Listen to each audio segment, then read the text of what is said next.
성매매 하시고 불안해 하시는 분들이 굉장히 많습니다. 특히나 그 중에서 이런 종류의 성매매는 반드시 걸린다. 그리고 걸리면 굉장히 위험하다.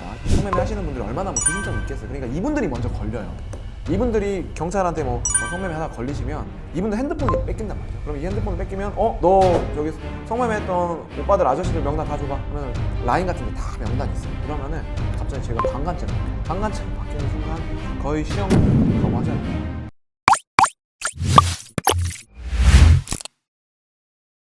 성매매업소 어떤 곳들이 있나요? 대표적으로 이제 오피, 그리고 요즘에 많이 문의가 오시는 게 키스방, 스웨디시, 그리고 기타 마사지 업체로 위장된 여러 가지 어떤 유사 성행위 업소들이 있는데요. 이제 이런 데 가시면은 가장 큰 문제가 뭐냐면 처벌도 처벌인데, 처벌을 안 받더라도 몇 년간 너무너무 불안해요. 왜냐면 이게 보통 제가 밑에서 또 말씀드리겠지만 현장 단속보다는 장부 단속이 많거든요. 그럼 장부가 종이가 썩어 문드러지지 않는 이상 몇 년간 남아 있을 수도 있잖아요. 그러니까 의뢰인분들이 그걸 알고 나시면 차라리 적발됐으면 좋겠다 하실 정도로 너무너무 불안해요. 불법 매춘 행위가 적발되었을 때 어떤 법적인 처벌을 받게 될까요?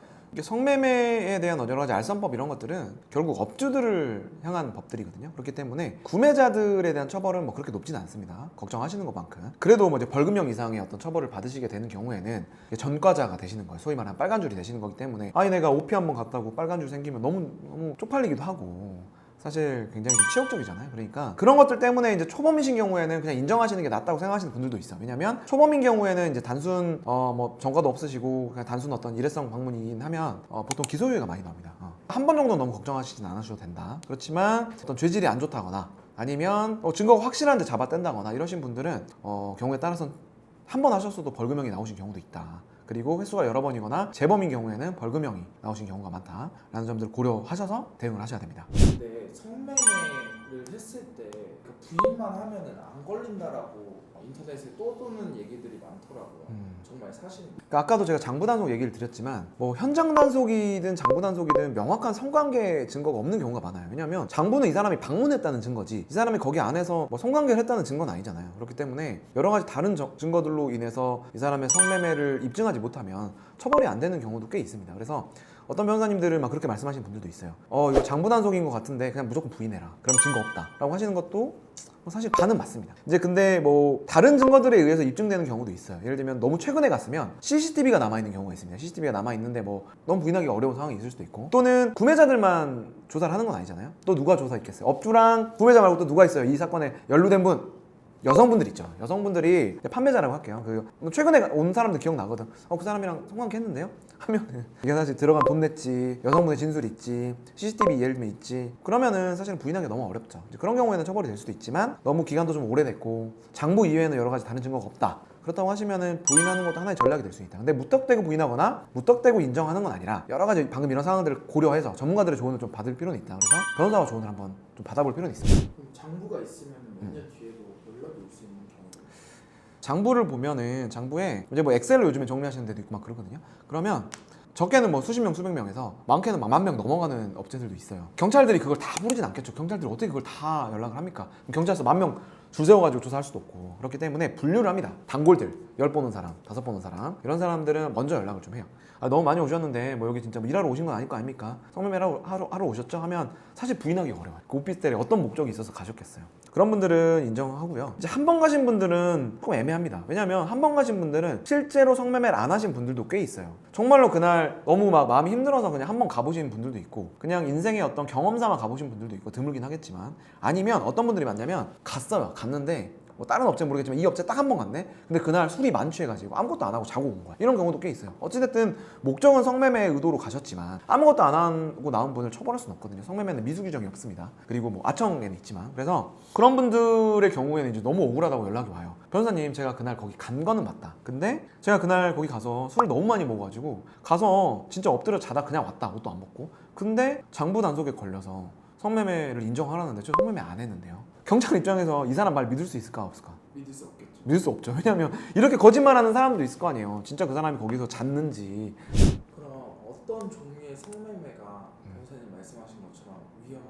아까도 초범에 대해서 말씀드렸지만 단순히 업소 방문해가지고 이제 성매매 하신 걸로는 초범이라 그러면 기소유예가 나오기 때문에 물론 이 자체도 뭐 치욕적이긴 하지만 인생에 아주 치명타는 아니란 말이죠. 근데 어떤 성매매가 제일 위험하냐면 요즘에 인터넷으로 이제 사이버 성매매를 많이 하세요. 뭐 인스타 DM으로도 성매매 하시는 분들이 있고 트위터로 하시는 분들도 있고 뭐 오픈 카톡으로 하시는 분들도 있는데 이 업소는 그래도 이분들이 업주들이 자기들이 처벌될 수도 있다는 걸 생각을 하기 때문에 적어도 미성년자는 안 써요. 미성년자 안 쓰고 뭐 100% 확신은 못 드리겠습니다만 대부분 뭐 미성년자는 안 쓰고 그리고 뭐 나름대로 합법적으로 운영을 해요. 이 성매매 안성법 이외의 것들은 합법적으로 운영을 하는데 자, 그 트위터 같은 데서 만난 여자분들 믿을 수 있습니까? 못 믿죠. 이런 분들이 이제 가장 위험한 게요, 미성년자일 가능성이 있어요.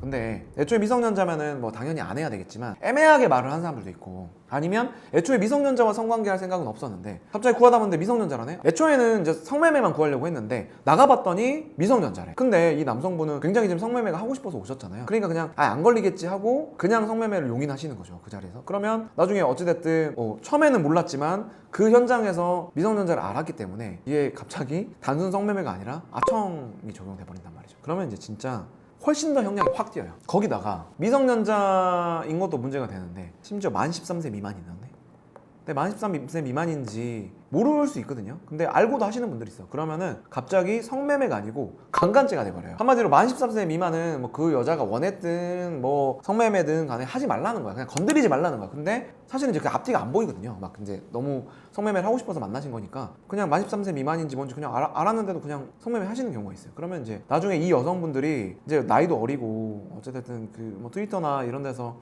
성매매 하시는 분들이 얼마나 뭐 조심성이 있겠어요. 그러니까 이분들이 먼저 걸려요. 이분들이 경찰한테 뭐 성매매 하다 걸리시면 이분들 핸드폰이 뺏긴단 말이죠. 그럼 이 핸드폰을 뺏기면 너 저기 성매매 했던 오빠들 아저씨들 명단 다 줘봐 하면 라인 같은 데 다 명단이 있어요. 너 이 아저씨한테 13세 미만이라고 말했어. 그래서 말했는데 그냥 좋다고 했어요. 이러면은 갑자기 제가 강간죄로 바뀌어요. 강간죄로 바뀌는 순간 거의 실형을 각오하셔야 된다 라고 보여지고요. 너무너무 위험하잖아. 그러니까 단순 성매매는 내가 그냥 너무 성욕을 풀고 싶어서 뭐 그게 당연히 불법이긴 하지만 기소유예로 처벌해준다는 거는 뭐 아주 중범죄는 아니라는 건데 미성년자, 우리가 지켜야 될, 사회적으로 지켜야 될 미성년자, 특히나 만 13세 미만 이런 학생들하고 성관계를 하시면 강간죄로 바뀌어버린다니까. 그러면 이제 인생이 정말로 뭐 깜빵 가시는 거예요. 조심하셔야 됩니다.